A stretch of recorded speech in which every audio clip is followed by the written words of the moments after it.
Avian influenza is a respiratory disease that has been increasingly finding its way into the world's poultry flocks. While there has not been a recent case of the highly pathogenic form of the disease in the United States, much work and preparation has been invested on the part of the U.S. poultry industry to provide for the proper safeguards. According to Joel Brandenberger of the National Turkey Federation, the U.S. poultry industry at all levels is committed to taking an active role in minimizing the future risk of avian influenza.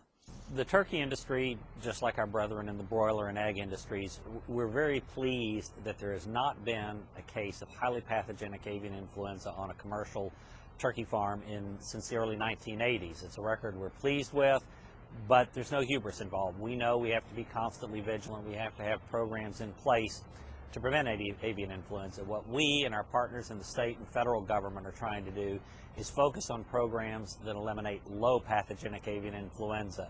If we can control and eliminate low pathogenic avian influenza from the farms, then we dramatically reduce the risk that we'll ever have the kind of highly pathogenic avian influenza that's caused problems in Asia and other parts of the world. What's the difference between high pathogenic and low pathogenic avian influenza? Dale Lauer, Assistant Director of the Minnesota State Board of Animal Health, explains. The highly pathogenic avian influenza is a disease that affects all types of poultry, turkeys, chickens, backyard poultry, extremely virulent or with high mortality, very infectious, get a lot of sick birds.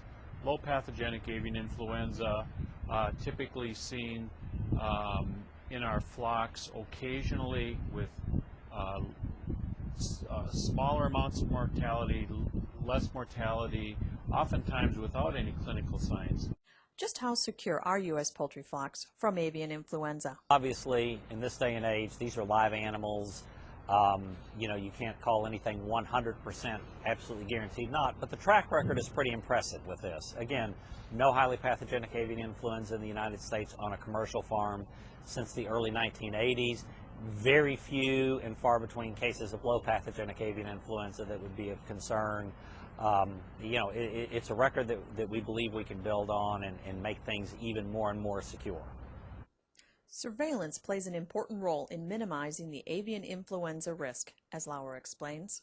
The Minnesota Board of Animal Health, in cooperation with USDA, has really upgraded their level of surveillance in Minnesota in both the commercial and non-commercial poultry industries.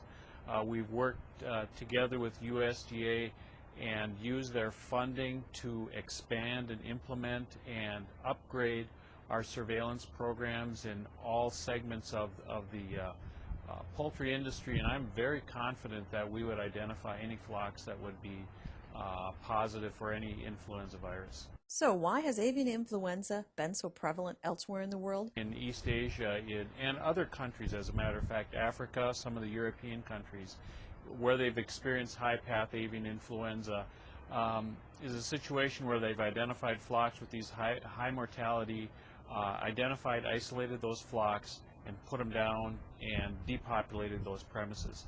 High-path has never been seen in the last 20 years in commercial poultry in the United States. We have had an isolated event in Texas in 2004, but really we have not seen, and certainly our surveillance is up and running, that we would be able to identify any flocks that would be infected with it. U.S. poultry producers are the first line of defense when it comes to avian influenza and other diseases, according to Brandenberger. The producer is the first line of defense against any animal disease. The producer is the one who's in the house every day, looking at their birds, monitoring the flocks. They're the ones who are going to recognize first if there's an unusual mortality rate, if there's symptoms of respiratory distress, if there's anything that would raise concern about a disease in the house.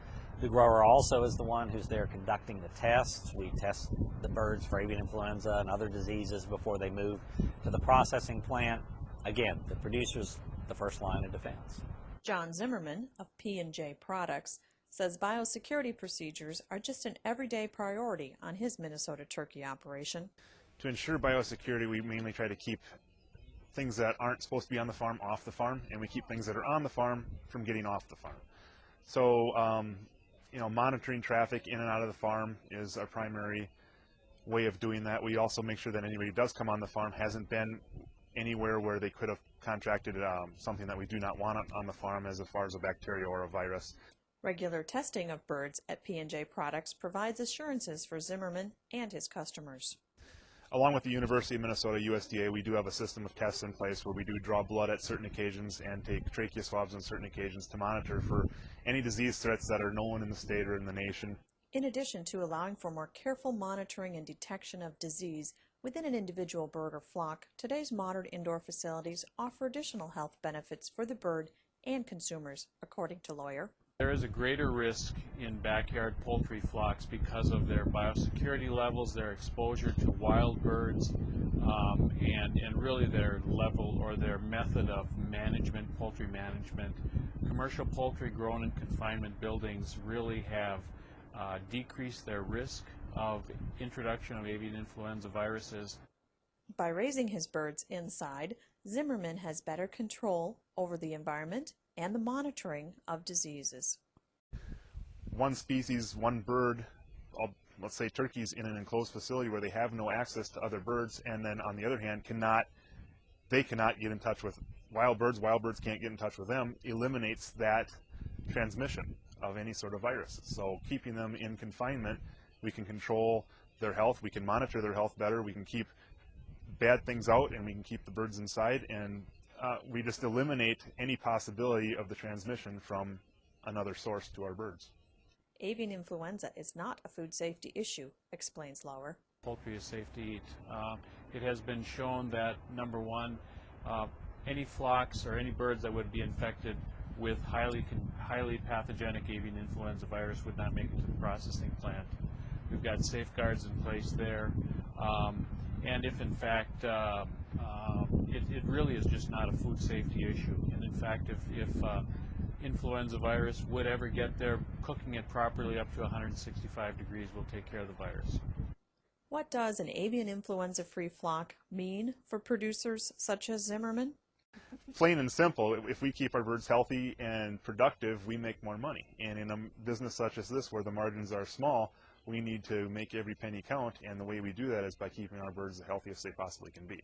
And that's monitoring for diseases, and if there is a problem, we take care of it immediately. For a producer, a healthy bird means a profit.